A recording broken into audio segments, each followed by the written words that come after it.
I've got Woodpeckers Ultra-Shear 2.0 dado blade. Now this is the one with some weight reduction done on some of the chippers, so that's an interesting feature. But what I'll try to do today is answer all the questions that I had when I was shopping for a premium dado set. If I miss one on your list, fire away in the comment section. I'll do my best to answer those as well. We'll look at blade configuration options because there's actually 3 different ways that you can buy this particular dado blade. Then we'll look at blade specs such as hook angle, number of teeth, and weight of the set. We'll also look at a couple similar sets with at least one extra wide chipper, and then answer the question, hey, does the flat top set that doesn't produce bat ears actually work with cross grain cuts on plywood and veneer? I'm also curious to see how this one performs in terms of exit chip out compared to some of my other favorite sets. And then we'll look at the value equation and get you current price points for this as well as other similar dado blades. And then we'll finish things up today with a look at how you might make a custom case to store your dado blade. And there's actually 3 different ways to buy this dado blade. You can get it in a standard configuration, which has ATB outer blades. The chippers are all going to be the same regardless of which kit you get. Another option, and this is the one I went with, is the flat top grind. So the teeth are square ground on all teeth of the outer blade. So to me it's a lot like a box joint set that you may have seen, but it gives you the full width of a normal dado blade. Or you can get the deluxe version that actually has both styles of blades as well as a full complement of chippers. So a quick rundown on what's included with the kit. You'll get 2 outer blades, a pair of 1/8" chippers, and these have some strategic areas cut out to minimize weight, which is great if you're using it on a saw stop. They call this a bicycle sprocket design for obvious reasons there, but I like that design. There's also a full plate 1/16 chipper, and I think they just skipped the cutouts on that to maintain strength on that very thin chipper.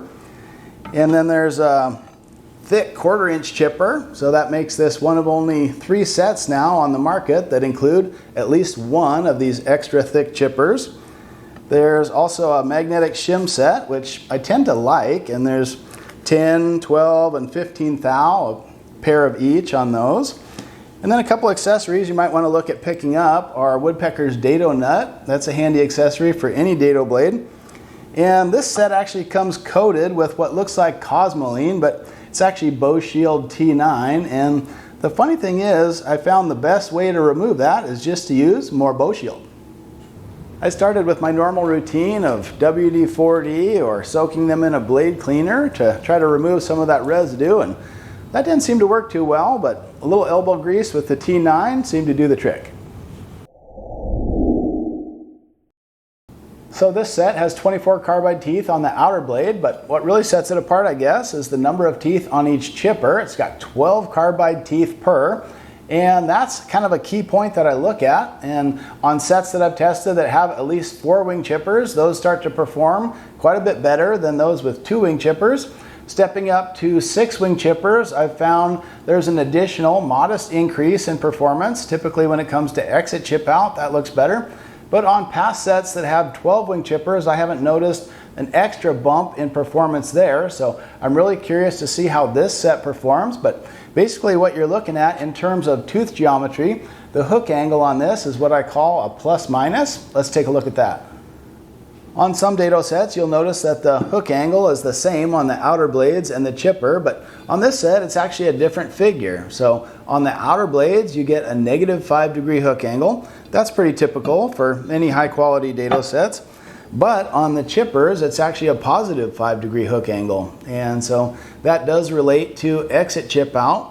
Typically you want more of a negative hook angle to reduce exit chip out, but a positive angle helps to improve feed rate. So we'll see where this set lands compared to other models. Otherwise, this is an 8" set with a 5/8" arbor, and looking at some of the basic specs on this, like the weight and the fact that they don't use a coating on the blades, plus there's no anti-kickback pawls behind the teeth, tells me you should be good to go on a saw stop. Let's get a weight reading on this set and see what it comes in at. I like to weigh a dado blade as a full 3/4" nominal stack, and so for this one that means everything except for the 1/16" chipper, and that gives us a weight just about 5 pounds 14 ounces. So that's good. I think this set is plenty light enough for saw stop use, and it even affects spin down time on a normal table saw, so let me show you what I mean by that. Here's a set from another manufacturer that uses 12-tooth chippers with a full plate design, and that just makes it so heavy. I think this set weighed in at over 7 or even 8 pounds, and that really affects your spin down time whether you're on a saw stop or not, and to me that tends to become a safety issue. So around 22 seconds for that set with solid body chippers to spin down, and that's just too long for my liking. The Ultra-Shear blade I think is a little easier to set up than most just because the outer blades don't have an angle to them, so just point the teeth towards you and stagger the carbide, and that's about it. So let's try that same test with the Ultra-Shear 2.0 weight reduced blade and see if that makes much of a difference.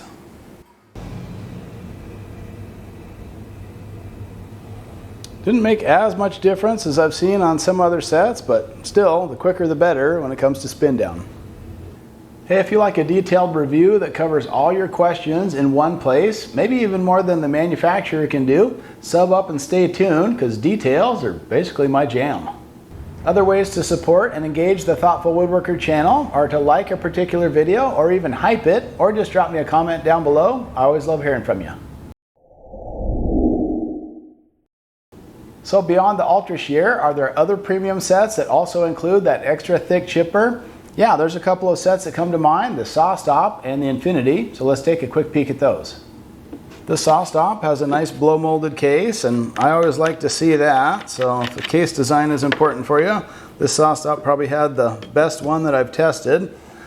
It has a single thick chipper with 4 teeth on that, so I typically like 4 teeth as a minimum. I think if you go up a little higher in the tooth count, you get an even finer cut. But overall, this is a nice set. Seems to be a pretty good performer as well. The Infinity Daynator XL is one that's offered, and this one actually has 2 extra thick chippers, so that tends to be an advantage if you like quick setup. So this one has 2 of those 1/4 inch chippers. You can do a full stack in just 4 blades, so if that's important to you, that's one to consider. But it also goes up to 6 carbide teeth, so 2 more than the Saw Stop, and that one did show an improved cut quality. This wooden box is available separately from Infinity for about $23, and while it may not come with the set, it's actually a great way to house just about any dado blade. And then with the Ultra-Shear, you can set up a full stack with 5 blades, so that's 1 less than a typical 6 blade setup. You jump up to 12 carbide teeth per chipper, and that I haven't seen on many dado blades, at least ones that went to market. I've seen it on a few prototypes, but that's all but unique on dado blades, having that many carbide teeth per chipper. But no case with this one, it just comes in a cardboard box, so stick around to the end of the video. I'll go over a couple of options, both manufactured as well as one custom case for these blades. One of the more difficult decisions with this set is, hey, should I go with the standard version or the flat top version? Unless you're going to pop for the whole enchilada and get that deluxe model that has all 4 outer blades, you need to kind of decide which way you want to go. I went with the flat top version simply because I do a lot of hardwood joinery, but the remaining question for me is, hey, with this flat top version, can I still do nice cross-grain dados with plywood? Let's find out.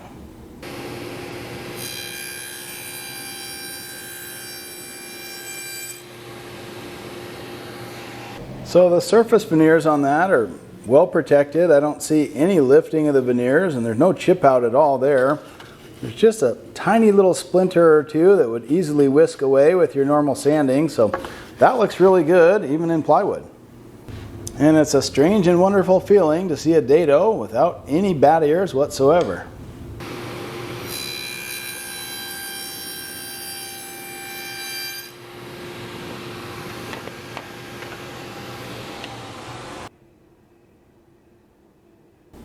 So that looks pretty good. I was impressed with the cut quality on those cross-grain dados in shop ply, and that stuff tends to be pretty splintery anyway. It's not the best plywood out there, so initially, at least while the blades are sharp, looks good.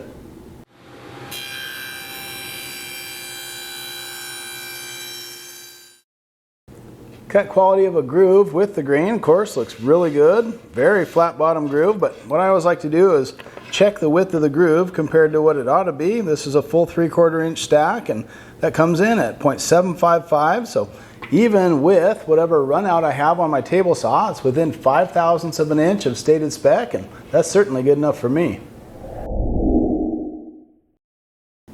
All right, let's talk about value of dado blades and where this one stacks up with the rest. It's a little bit hard to talk about value when things have gotten so expensive. You know, I remember my first table saw. It was a contractor style jet table saw that I paid less than some of these dado blades cost. So I have to kind of take a deep breath when we're talking about value and what you're getting for your money. But this one actually is in the middle of the pack for premium dado blades. For instance, the saw stop will come in a little bit less than this one. The Infinity is actually in between these two sets because the flat top version of this one is actually $379, where the standard version is $349.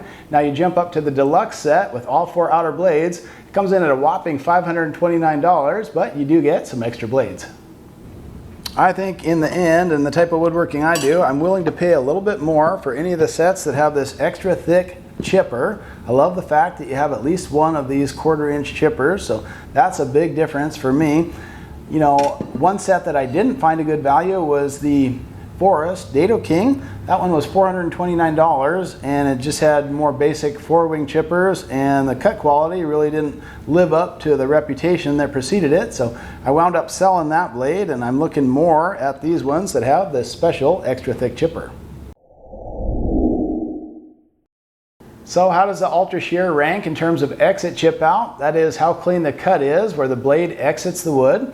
Now I've tested 12 premium dado sets, and I'll link up in the description box to the magazine article review I did for Popular Woodworking, as well as a related video topic. So you can do all the research on those other brands yourself. But basically what I've learned is that the more teeth you have on your chippers, the better chance you have of nice exit with no chip out. But on the other hand, a negative hook angle also helps in that regard too. So I'm really curious to see where this set lands.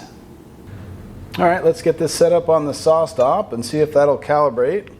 Normally, if you're doing a full 3/4 inch stack with this one, you'll do an 1/8 inch chipper, a 1/4 inch chipper, followed by another 1/8 inch, and then your outside blade.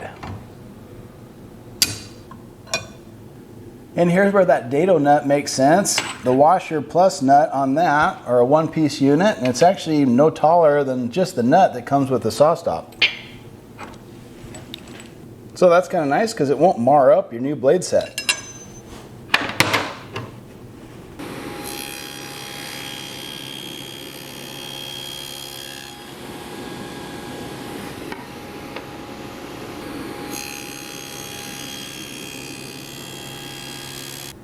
All right, let's look at the cut quality of the dados here, and maple in this case. So just the faintest lifting of fibers on the surface, that would easily sand out. This is the entry side of the cut, perfect on that of course. On the exit side here, just a tiny bit of exit chip out, but really much better than what I was expecting. On the bottom of the groove, while it looked totally perfect in plywood, there are just 2 faint ridges I can catch my fingernail on, but still I would give this an excellent result.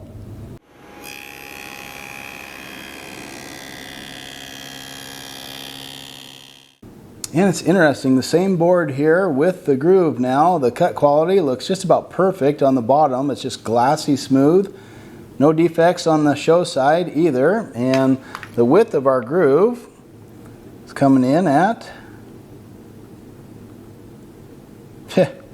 I can't get it to be more than about 3/1000ths off, but we'll call it 0.752.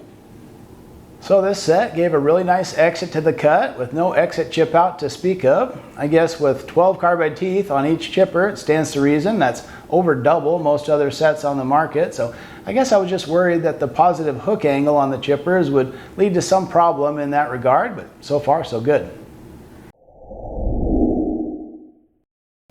And then finally, I just want to touch on case design, show you a couple that work and one that maybe won't work. Another option is Woodpeckers actually sells the woodsmith plans to build your own case out of plywood, and I think that's fine if you want to take the time and do that yourself. I came up with a slightly different custom option, but let's check them out. Don't plan on repurposing a standard dado case because the chippers that have extra teeth just won't fit in there. Even the 4-wing chippers barely fit. These are kind of designed for the basic 2-wing chippers, so those just don't seem to work with this set. You could get one of these Blade Runner cases. This works with just about any dado set. It's a 10-inch though, so they look a little bit small in there, and if you stack too many blades on there, it doesn't always lay flat because of that wing nut. This just hasn't been a case that I particularly like. Instead, I prefer to use one of these waterproof cases, and if you get an off-brand one, they're actually pretty reasonable, but this will let you stack in all of your blades, and in a second I'll pull everything out and show you what retains these, because you do have to customize it a little bit to make this work. But get all your blades in there, and of course stagger your carbide teeth, and then a little securing knob just keeps everything nicely in place. And what I really like about it is that when you stand it up, things aren't going to rattle around. There's often a piece of egg crate foam inside, which is nice, and what I've done is added a piece of 1/2-inch plywood. I actually epoxied that down once I installed this securing bolt. There's a threaded nylon spacer there that gets things started. And then what I did is actually slice the foam in half that came with this case and actually use that for the base support of the blades. Add a second nylon spacer, and once all the blades are stacked up, the blades need to land just a little bit higher than that last spacer so the securing nut can hold everything in place. And I really like that that's nylon against the blade now, so that's not going to ream out or foul up your arbor hole on your blades. And just tighten everything down, and it really does a good job of securing things. Add my shims to the kit, and you're ready to go.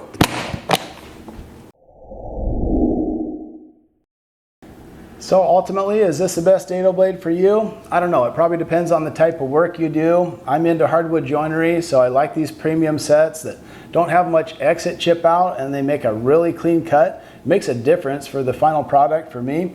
Comparing this one to the other sets that offer at least one extra thick chipper, where does it rate? You know, I'd say this one probably comes in above the saw stop just because it has a 12 tooth count on the chippers, which I really like. And it's probably on par with the Datonator XL, which if you've read my reviews or watched any of my videos on that blade, you know that's about the highest praise I can give a blade. So this one is really working well for me and might be worth a look for you. Some of the positives I noticed with this, I really like the fact that it includes one of those extra wide 1/4 inch chippers. This one is saw stop compatible, and the blades are actually made in the US. So ultimately, I noticed that the cut quality was anywhere from very good to excellent in both plywood and hardwoods. The only two negatives I could come up with on this blade aren't so much to do with the cutting performance, it's just the fairly high price point, although I will say now it's in line with some of the other blades in this premium dado set category. And the other issue is that it doesn't come with a case, but if you just look at some of the options I've given you, it's pretty easy to sort that yourself. If you like today's topic, hit the thumbs up or give me a comment down below. I always appreciate it.